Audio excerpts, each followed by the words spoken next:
नमस्कार बच्चों। आज हम पढ़ने और समझने वाले हैं क्लास 10th हिंदी की हमारी वर्कशीट नंबर 34 यानी कार्यपत्रक संख्या 34 को। ये हमारी 27 सितंबर 2021 की वर्कशीट रहेगी और आज की इस आसान सी वर्कशीट में हम व्याकरण में बात करेंगे वाच्य की। वाच्य किसे कहते हैं, वाच्य के कितने भेद होते हैं, उनकी क्या पहचान होती है, ये सब कुछ हम आज की इस वर्कशीट में समझने वाले हैं। Let's begin. चलिए शुरुआत करते हैं हम आज की इस वर्कशीट की। और सबसे पहले हमें समझना है कि ये वाच्य होता क्या है।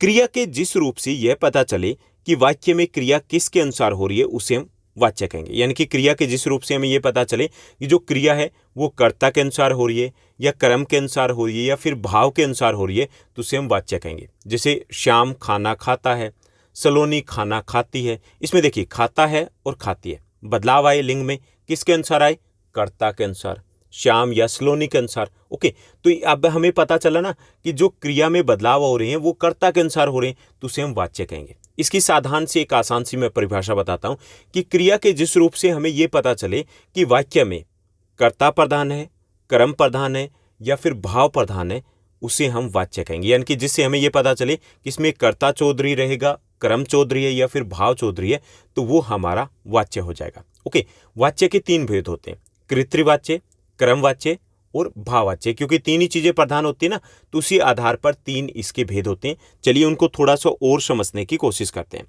सबसे पहले हम बात करेंगे कृत्रिवाच्य की।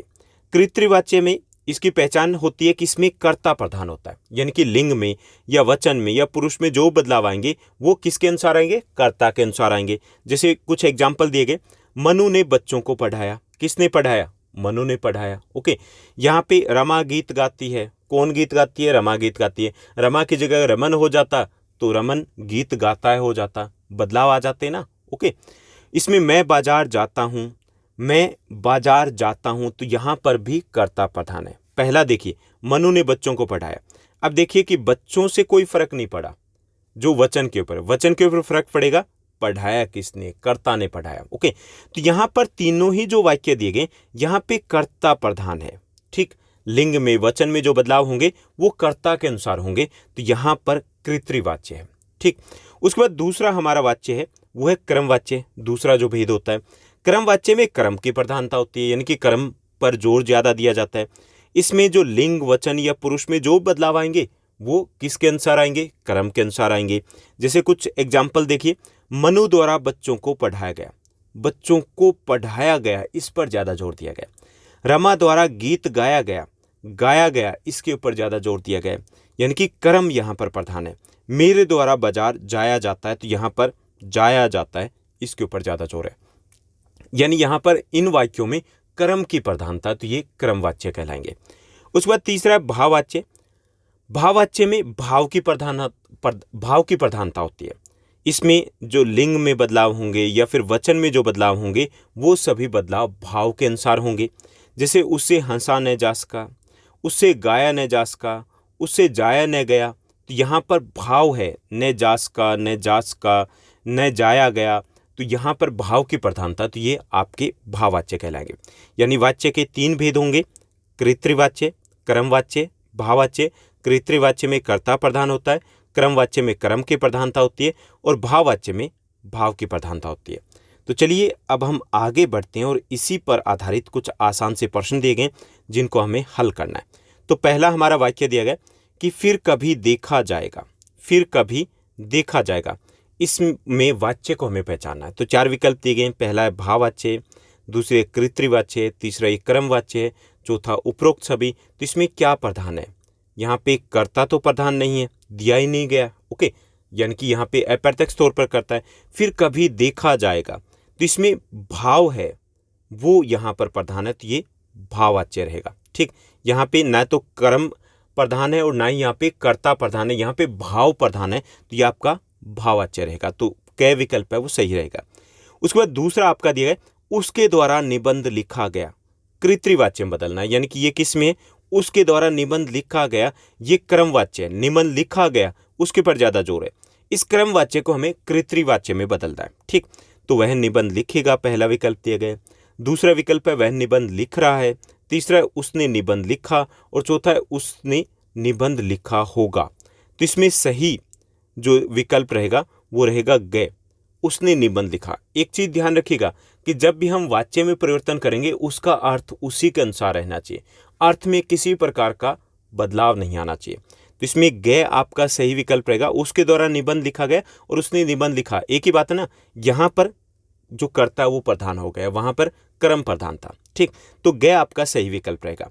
उसके बाद तीसरा जो हमारा प्रश्न दिया गया, उसने उछलकर डोर पकड़ ली, इसको क्रम वाच्य में आपको बदलना है, ठीक। यहाँ पे उन्होंने उछलकर डोर पकड़ ली, तो यहाँ पर कौन सा वाच्य है ये, यहाँ पर कर्ता प्रधान है, ठीक। कृतवाच्य, इसको क्रम वाच्य में बदलना है, यानी कि हमें कर्म को प्रधान करना है। उनसे उछलकर डोर पकड़ी जा रही है, पहला विकल्प है। दूसरा विकल्प है उनके द्वारा उछलकर डोर पकड़ ली जाएगी। तीसरा है उनके द्वारा उछलकर डोर पकड़ ली गई, और इनमें से कोई नहीं। सही विकल्प आपका गैर रहेगा, उनके द्वारा उछलकर डोर पकड़ ली गई, ठीक। तो ये आपका सही विकल्प रहेगा, ये आपका वाक्य हो गया क्रम वाच्य में। उसके बाद चौथा हमारा प्रश्न दिया गया कि वे बाग छोड़कर नहीं उड़े, वे बाग छोड़कर नहीं उड़े, इसको भाववाच्य में बदलना है, ठीक। किसमें है, कृतवाच्य में बदलना है हमें, भाववाच्य में।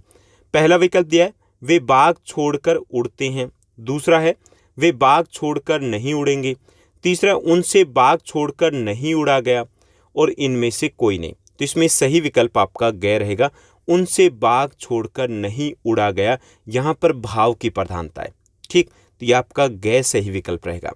उसके बाद पांचवा प्रश्न दिया गया, चोट के कारण उनसे चला नहीं जाता, इसको कृतवाच्य में हमें बदलना है। चोट के कारण वह चल नहीं पाता या चल नहीं सकता, पहला विकल्प है।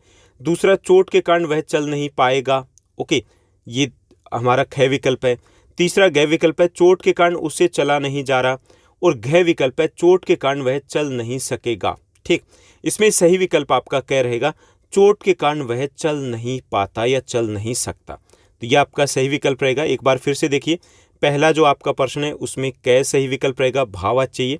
दूसरा जो आपका प्रश्न है इसमें गै सही विकल्प रहेगा, तीसरे में भी आपका गै सही विकल्प रहेगा, चौथे में आपका गै सही विकल्प रहेगा, और पांचवा है उसमें आपका कै सही विकल्प रहेगा। उसके बाद छठा प्रश्न दिया गया, एक गतिविधि है, चलिए उसको भी सॉल्व करते हैं। जो गतिविधि दी गई, गतिविधि है कि वाच्य को समझाते हुए एक पोस्टर बनाना है, यानी कि वाच्य पर आधारित एक पोस्टर बनाना है, जिसमें हमें कुछ एग्जाम्पल्स भी लेने, ताकि ये वाच्य है अगर हम किसी दूसरे को समझाते हैं तो हम अच्छे से समझा पाएँ। तो ये एक पोस्टर है, इसी टाइप का एक पोस्टर बना सकते हो, आपको इसी टाइप से अपनी वर्कशीट में बना सकते हो। थोड़ा सा आप डिफरेंट सेपरेट कलर्स है वो यूज कर सकते हो, जैसे कृतवाच्य के लिए अलग यूज किए जा सकते हैं, क्रमवाच्य के लिए अलग प्रयोग कर सकते हो, और भाववाच्य के लिए अलग प्रयोग कर सकते हो।